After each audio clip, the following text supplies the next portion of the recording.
right, what is going on, everybody? Michael Schnell, Quacks and Racks Outdoors. It has been a while since our last podcast, so we are back in our studio slash sunroom here, recording another episode for you all. Been busy, a lot going on. That's why we haven't pushed out a lot of podcasts lately, but we're still pushing out the content. So if you guys can, I'd really appreciate it. Give us a follow at on Instagram. We're at Quacks and Racks Outdoors there, and then the YouTube channel where all these podcasts are being posted is Quacks and Racks Outdoors as well. So we appreciate the subscribe. If you could follow along with us, start getting a good following. It'll help us do some more of these. So we are gonna go through a little life update, and then looking forward to sharing with you guys what the topic for today's episode is. It's something everybody enjoys, so it should be a good one.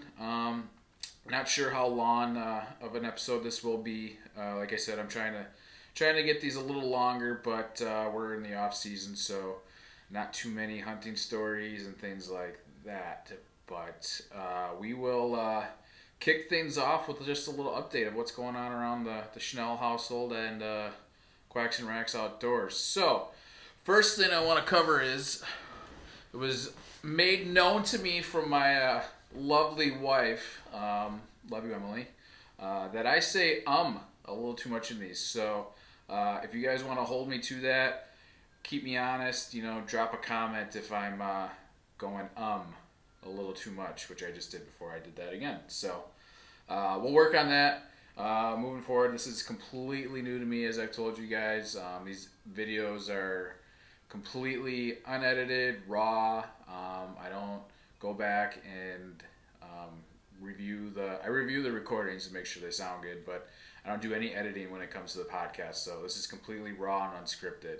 Do have a little notes on my computer over here, but other than that, I just kind of go with the flow. So, that being said, please keep me honest. I will try not to say as much as possible. So, got that out of the way. Next, if you guys follow along on us on Instagram, you will have seen that I ran a half marathon a couple weeks ago. It's been 2 weeks already. So, kind of kept that a little secret from y'all. But I have, over probably the last year, almost year and a half now, I really kind of got back in shape and started running some more. I like to cycle. Bicycling is probably my true passion when it comes to exercise, but it's always a little more time consuming too. So with the little kiddos at home, I've kind of flipped and got into the running scene, which my wife is probably super proud of because she's a runner at heart as well.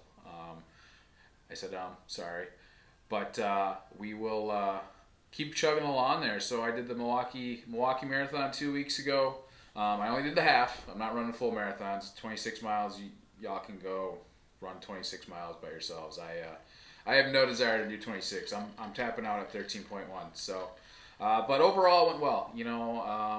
I ran about 2 to 3 minutes slower than I wanted to. I had a goal of about 2 hours. And I just went out too fast. Kind of blew up at the end. Kind of knew that was gonna happen. So what happened is I tried getting in the starting corral with the 2 hour pacer. I was probably at the 2.5 hour pacer when we started. So I tried making up ground to catch that pacer, which was mistake number one. Mistake number two, I had to make a pit stop. I had to go to the bathroom, unfortunately. It took about 30 seconds to take a whiz in a porta john at one of the aid stations, and then tried to make up ground there. So I ran like an 8:30 after my little restroom break, which just probably blew me up at the end. So, but overall, it went pretty well. I went again, working on that. But, like I said, went pretty well. I'm happy with it. 2-3 minutes slower than I wanted to be. Not the end of the world, considering I'm not like a superstar athlete runner. But hopefully we will make that up. I'm running another one on Memorial Day weekend in the Madison area here in Wisconsin. So looking forward to that. So that's update number 1. Update number 2, I'm pretty excited about. Timing's not going to be great, but I went ahead and purchased a turkey tag for where I live here in Wisconsin. So I apply for my turkey tag every year when I buy my license.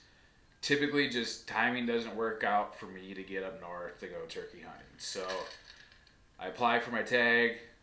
Typically, don't pay for it or get my tag when I get my weekend sent to me, just because I can never make the weekends work to get out of town. So that being said, I had the itch. I really want to get out hunting this spring. So went online. We had tags available for where I live, but like I said, timing's not going to be great. It is Memorial Day weekend that my turkey tag is valid for. So, last weekend of the year here in Wisconsin, we'll see what happens. Hopefully it's not too hot or anything like that. Some rain. I would actually probably prefer rain if it starts to get warm. But I'm looking forward to it. We'll do a little short video for YouTube. When we start going through all my old turkey stuff. I probably haven't gone in, I bet you it's been 4 or 5 years since I've gone turkey hunting. So I'm looking forward to it. I can't tell you how much I've missed that gobble in the morning. It just gets you fired up when you hear it out in the turkey woods. So luckily where I live, we do get some turkeys here in my yard. We do hear gobbles in the spring. Things like that when I'm outside leaving for work, but it's not the same thing when you can go chase them yourself. So stay tuned for that. We will hopefully get some videos of that.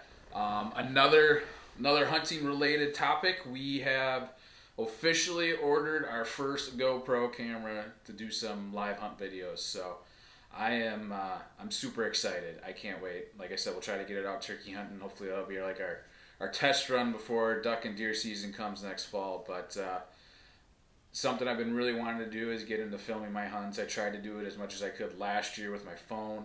Kind of like I mentioned in some past podcasts, last year's hunting was very slow for one, personally, not like duck wise. I had good activity when I was out hunting. I didn't get out as much as I wanted to. So kind of back to the roots of this podcast, right? Family first.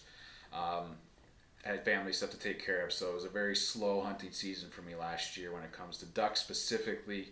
I did get out in the deer woods a little more often than I have in years past, but I'm looking forward to getting back and chasing ducks. It's something that I do here at home locally for the most part, which allows me to get out a lot more. So I think the year before I went out 20 times. Last year I think I got out like 5 for duck season. So looking forward to that this coming fall, and along with that, we're trying to chase this dream of Quacks and Racks outdoors. So we'll make sure we get out and get some content created for y'all, and we can continue to chase this dream. So that's a little teaser for the next episode is on chasing dreams. But so that's the hunting world. I'm looking forward to turkey hunting. Got that tag. Well, like I said, I'll do a little YouTube video on going through my hunting stuff, finding my turkey vest, my decoys. Have a feeling we might end up ordering a couple new decoys. So if you guys want to drop some comments on the best decoys to use, I'd appreciate it. Possibly looking at silhouettes. I've heard they're not that bad, and they won't break the bank either. So if I do get some ordered and they show up at the house, Emily won't be strangling me, asking me what these turkey decoys are and how much they cost. So looking at silhouettes. So if you've used silhouette turkey decoys, let me know. Drop me a comment and let me know how they work. So that's hunting. I believe that's all we got for a life recap. Obviously, we're going to get into more hunting type information here shortly, but just running through my notes quick to make sure I didn't miss anything. So let's move on to the topic of the day. And like I said, this is going to be something that we all enjoy. Whether it's wild game or not, we're going to talk food today, right? And why food? As I say in almost every episode, I've mentioned it once or twice in this episode, this podcast and what I want Quacks and Racks Outdoors to really, truly become in the future is centered around family, right? So food is something we all do every day. We eat food every day, right? A lot of us like to sit down and have a meal with the family. I know we try to do it 2 or 3 days a week, especially on Sunday afternoons, is typically when I cook. So um, I try to switch things up. I try to cook wild game as much as I can. Luckily, my wife likes it, and we'll get into that. We're going to talk about some recipes, like what was good, what wasn't good. But, I think making sure that what we harvest doesn't go to waste is very important. So if y'all are listening to this, if you guys are wasting meat, please try not to do it. You can always donate it to local food banks, things like that, if you don't enjoy it. But hopefully, most of us hunters, enjoy what we harvest. So let's kind of get into what was good, what wasn't good. I honestly have not cooked anything that I don't like. I definitely am my own worst critic. There are things I think that could be better, but I haven't cooked anything that I don't like. Emily, on the other hand, has kind of ruffled her nose a few times, but there's ways to get around that with things that I have done in the past that make it a little more tolerable, not as gamey, depending on what you're cooking. So here in the Schnell household, we are primarily duck and venison. That's kind of our main go-tos because that's primarily what I hunt. I have had pheasant in the past. I've had bear. I've had elk.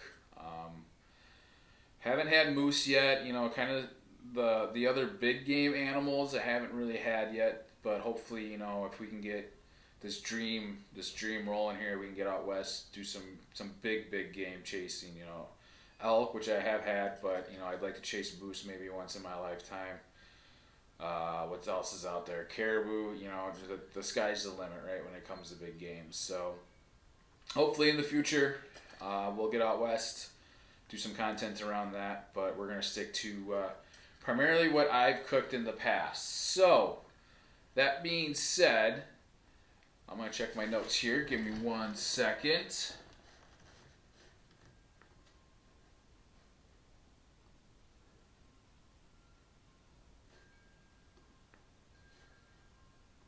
Sorry about that. Had to check a message from work. So we're back here. So a few things that I have tried. Solid go-to in our house. Duck poppers. Everybody loves a duck popper, right? Anything wrapped in bacon, everybody loves. So typically what I like to do for my duck poppers is I like to buy whole jalapenos. That's the only way you can go in my opinion. Cream cheese. I use the Provider Life seasonings. So I think it's the fowl seasoning in the cream cheese as well as on the seasoning of the duck.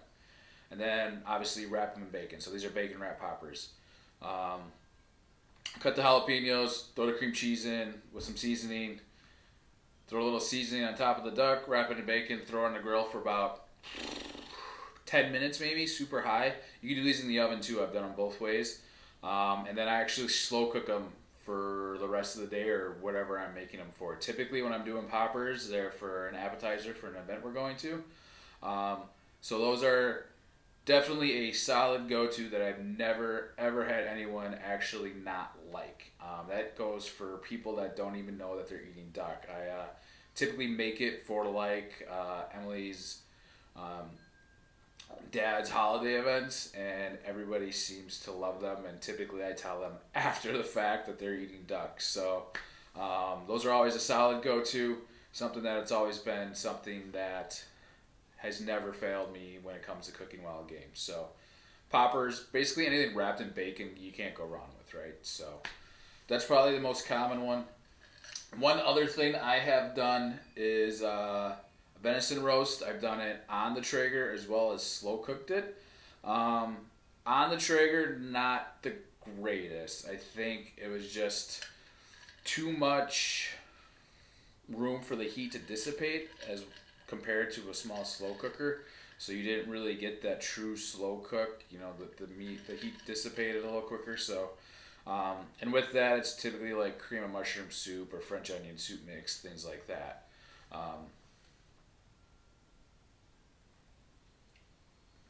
Sorry, I had to look at one message from work. But was okay. You know, it wasn't great. Would I do it again? Probably not. If I had nothing else in the house to eat, yeah, I would eat it. Emily definitely did not care for that one. Um, so we probably won't go to that one again. Another thing I recently did, I thought they were good, and I think Emily didn't care for them as much, and I think it was because of the specific deer that was harvested. So I made venison fajitas, and what I did there is I let them marinate overnight in Worcestershire, some, I think it was apple cider vinegar or white wine vinegar. Can't remember, it was one of those two. Lime, garlic, and I believe that was it. There might be something else in there.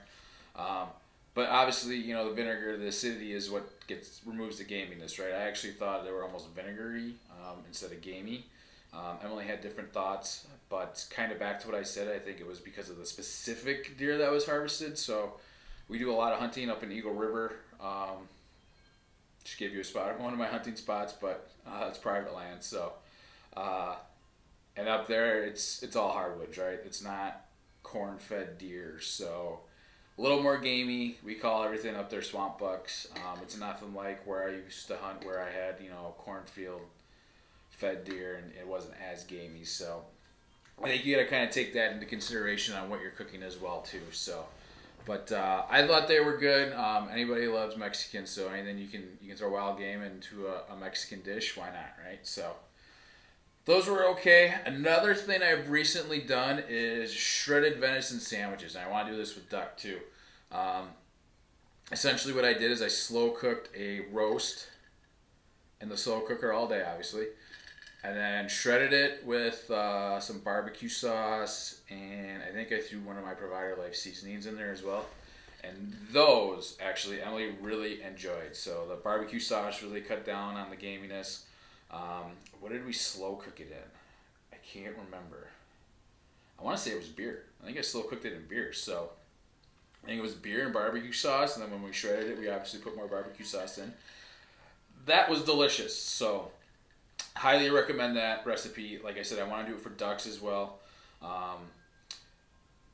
Definitely a go-to. Everybody loves a little slider. So I think the last thing I would do on top of that is, like I said, make true sliders. So after I'm done shredding it, put a little cheese on top, stick it in the oven, and actually make true sliders. I think that's like the next step for those. So another recipe you can do there. Those are kind of the more recent things I have done. We've obviously done just regular venison steaks. Try to marinate as much as I can just to cut back on that gaminess for Emily. Back in the day, she used to really love venison. I don't know what's changed. I don't know if it was because of the kids that her appetite changed or things like that. So I try to do what I can to get away from the gaminess. That said, Avery, my daughter, I mean, she's only 1.5. She will eat anything you put in front of her, so I really hope she stays that way. But she loves venison and wild game right now. So those are the few things that I've recently done. I highly recommend all of them if you can do it right, except for probably like the slow cooked roast on the Traeger. That one I wasn't really truly a fan of. I mean, I liked it because I like wild game, but if you're giving it to someone who's never tried wild game before, definitely not something you want to go to. So that said, there's some other things that I really want to try to do next year. Like I said, I want to do the pulled pork or the pulled duck, kind of like the shredded venison sandwiches, same thing. I really want to do duck burgers, so I really want to get enough meat next year to grind some of it up, mix it with pork, and actually make patties and see how those turn out. I have done venison burgers in the past as well. I just don't have any ground venison. Actually, I'd probably do that here, probably coming with summer. But I gotta get some venison ground up. We didn't do any last year, so. But that's another always a good go-to. Mix your venison with pork. You kind of mix everything with pork a little bit, but or beef. You could use ground beef as well. I know my mom's done that. Another thing that's really good, venison meatloaf. So my mom has made it. I haven't made it yet, but she does a 50-50 mix of ground venison and ground beef. Turns out great if you like meatloaf. So another go-to there. Duck fajitas or duck tacos, I want to do those. typically when it comes to duck, Emily really likes duck. I've never had duck where she hasn't liked it, so we'll try to do those. I would love to get some pheasant next year, but typically I don't get that unless I go to a game farm. I'm not a big pheasant hunter. One, I don't have the dog to do it, and two, everything around here is overhunted when they release birds, or you have to go to a game farm, and I really don't want to pay to go for a game farm. So if I can get some venison, I'll definitely make some some pheasant. But I think with that, we've done pheasant pot pie, which is really, really good. Just got to watch out for BBs, of course. Same with the duck stuff. But pheasant pot pie is really good. I've done, I think it was like a shredded pheasant soup. We've tried that, and that turned out really good too. And it was almost like a buffalo chicken type soup. I can't remember what we all put in it, but it turned out really, really good. So you could always try that. I really want to do, with some of the venison we have left, I want to do shredded venison mac and cheese. So kind of do what I did with the shredded sandwiches, but instead throw it in some mac and cheese, maybe some duck. I mean, the sky's the limit when it comes to food, folks. You just got to get creative and cook it like you do your beef and your chicken and stuff like that. So I know like ducks are red meat instead of white meat, but people don't seem to think that. So you just gotta experiment and hope it turns out good. Luckily, we've never had anything that hasn't been edible. Emily didn't really eat her venison fajitas, so maybe that was not edible, but she didn't tell me that. But we'll see. So, but yeah, the sky's the limit when it comes to food. So experiment. Let me know what you guys have done. I'm getting really into specifically like cooking meat because I have a smoker, I have a Traeger. I really like to get like a Yoder smoker, something that's a good combination of both because my Traeger is really not the greatest for smoking, but I really am enjoying, especially with the wild game, trying a bunch of new recipes. So Sunday's kind of my day to cook for the family, and I've gotten out of the box a little bit. So we are gonna take it back a step this weekend. I'm only doing chicken wings on Sunday, but let me know what y'all do, and I'd appreciate some suggestions, and we'll give them a go. So that is all I really have for today. So like I said, I really wanted to just go through some of the things we've tried, what we plan on trying. Let me know what you guys all think. If you have any suggestions for the future, I'm gonna keep looking up recipes online and seeing what we can make. So that said, we'll kind of close out here. If you don't mind me, I'm gonna take a drink. My throat's a little parched. Yeah, so hopefully we can get some guests on here soon. I'm really starting to network, see what we can do. I have one specific guest that I really, really want to get on here that I think y'all would love. Probably would help take off Quacks and Racks a little bit. He's very well known. And it's going to be kind of tailored around what our next episode is going to be next week. So kind of like I alluded to earlier, a little teaser. I'm really trying to take off and chase this dream of Quacks and Racks Outdoors. I have an idea of where I want it to go. This podcast is just kind of the start of it. And I'm really going to, hopefully in the next year or two, really take that leap of faith and try to chase my dreams. So I'm hoping. We'll see what life throws at us. I have a family at home, so I can't just drop everything and chase this dream. I have financial commitments, you could say, I got to keep up with, but we'll see where it goes. So, but yeah, again, if you guys can, we would appreciate a follow on Instagram, Quacks and Racks Outdoors. If you can give us a follow on YouTube, Quacks and Racks Outdoors there.